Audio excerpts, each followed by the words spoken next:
Nous avons vu la fonction de production, nous avons vu la théorie de Solow qui lui y intègre le progrès technique, mais le progrès technique comme élément exogène.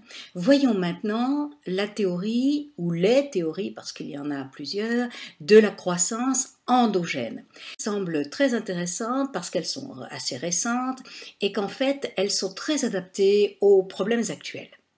Voyons ces théories. Les études sur la croissance ont recommencé à partir des années 80. En effet, à partir de 1980, la crise économique qui avait commencé en 1973 s'approfondit et le problème de la croissance revient à l'ordre du jour. Comment générer de la croissance ? En fait, les économistes qui s'intéressent de nouveau à la croissance se heurtent à deux problèmes, théorie de Solow. En effet, premier problème, est-il réellement possible que le progrès technique soit totalement exogène, que ce soit finalement une sorte de résidu ? Ça, c'est le premier problème. Et second problème, la théorie classique, depuis le début de la fonction de production, affirme que les rendements des facteurs de production sont décroissants. C'est-à-dire chaque augmentation de facteur donne une augmentation plus faible de la production. Or, le résultat, il ne peut pas y avoir de croissance économique sur un long terme. On va vers une croissance stationnaire, c'est ce qu'on peut faire de mieux. Donc, ces deux problèmes hantent les économistes et ils veulent essayer d'expliquer autrement la croissance économique. Les nouvelles théories vont considérer que la croissance est endogène, c'est-à-dire qu'elle est auto-entretenue. C'est la croissance qui va produire de nouveau de la croissance, qui produira de la croissance, etc. Donc on reste à l'intérieur de ce phénomène de croissance et donc la croissance dans ce cas-là est endogène. Et dans cette théorie, le progrès technique est lui-même endogène. Qu'est-ce que cela signifie ? Ça signifie que le progrès technique, il est le résultat de l'activité économique. C'est parce que les entreprises ont besoin de gains de productivité, elles ont besoin, face à la concurrence, d'améliorer leur rendement, et donc elles vont intégrer du progrès technique. Et ce progrès technique qui est intégré va provoquer de la croissance, qui elle-même de nouveau rendra nécessaire un nouveau progrès technique. Donc le progrès technique, il est endogène, il est dû à l'activité de l'économie. En plus, le progrès technique génère des externalités positives. Qu'est-ce que cela signifie ? Cela signifie que le progrès technique va produire des phénomènes favorables à l'ensemble de l'économie sans que obligatoirement ça soit voulu. Et ces nouvelles externalités vont améliorer encore la croissance et surtout vont faire que cette croissance, au lieu d'avoir des rendements décroissants, eh bien on se retrouve en face d'une économie qui a des rendements constants ou même des rendements croissants. Les externalités au niveau macroéconomique vont permettre à la croissance d'augmenter de manière importante. À partir de ce socle commun, c'est-à-dire en fait une croissance endogène, un progrès technique endogène et des externalités positives, les théoriciens de la croissance endogène vont chercher des modèles relativement différents les uns des autres pour expliquer quels sont les déterminants les plus importants de la croissance économique. La croissance endogène. Les économistes ont développé la théorie de la croissance endogène. Tout d'abord, Paul Romer, Robert Lucas et Robert Barrault. Chacun d'eux a montré que l'accumulation de capital pouvait donner une croissance endogène.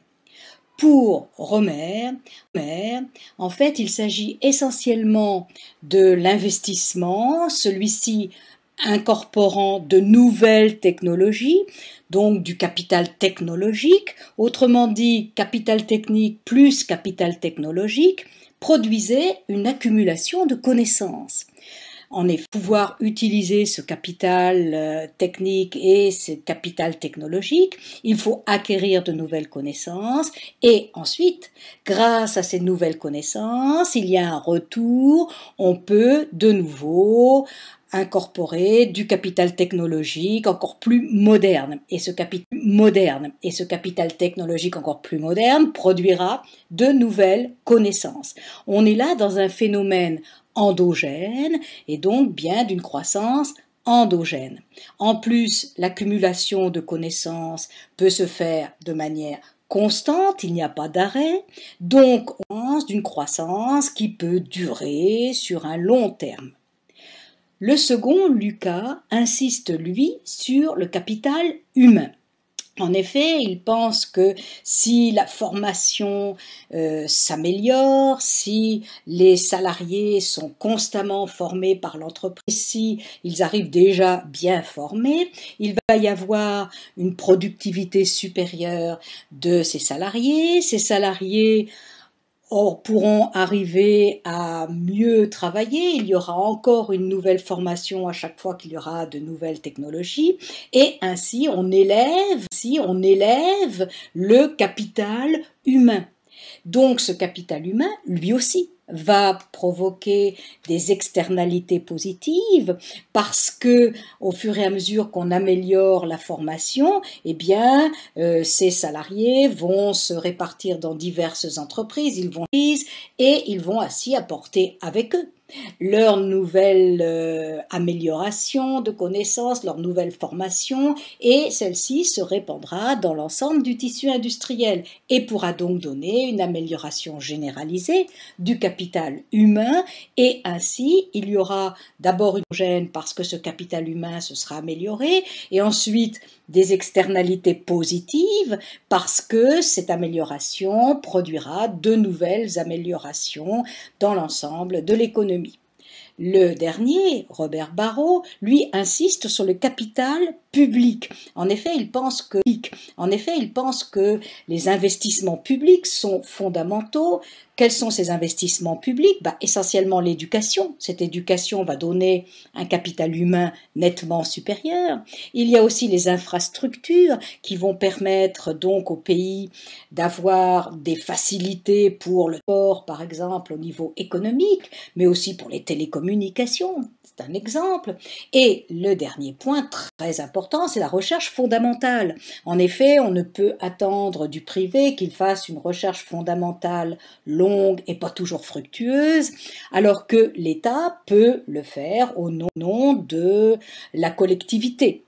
Or, l'éducation, les infrastructures, la recherche fondamentale s'auto-entretiennent aussi. Plus d'éducation va donner donc un capital humain plus élevé, plus d'infrastructures va améliorer l'économie, et la recherche fondamentale va permettre d'avoir un capital technologique supérieur. Donc là encore, des externalités positives parce que bien évidemment, par exemple, la recherche fondamentale, eh bien, il va y avoir une invention. Cette invention, elle va pouvoir se répandre dans l'économie sans qu'il y ait de coûts supplémentaires. Cette recherche fondamentale appartient à tout le monde. Donc, la croissance économique, grâce à cette accumulation de capital technique, technologique, humain, public, va être une croissance auto-entretenue. Et actuellement, c'est ce que l'on essaye parce qu'on voit à quel point la croissance est faible, et on sait combien les innovations sont importantes, combien la formation des salariés peut améliorer la croissance, et au niveau des investissements publics, on essaye d'améliorer les infrastructures, de transformer l'éducation, de mettre plus de pourcentage de PIB dans la recherche fondamentale pour que la croissance devienne plus importante. Les théoriciens de la croissance endogène ont réhabilité le rôle de l'État. En effet, on retrouve le rôle de l'État à travers évidemment les investissements publics, et c'est Barrault qui a insisté dessus, mais on retrouve aussi le rôle de l'État à travers l'éducation. Et là, on voit son rôle au niveau du capital humain. On retrouve encore une fois le rôle de l'État avec la recherche fondamentale qui va permettre de développer le capital technologie. Donc, le rôle de l'État est fondamental dans la recherche de la croissance économique.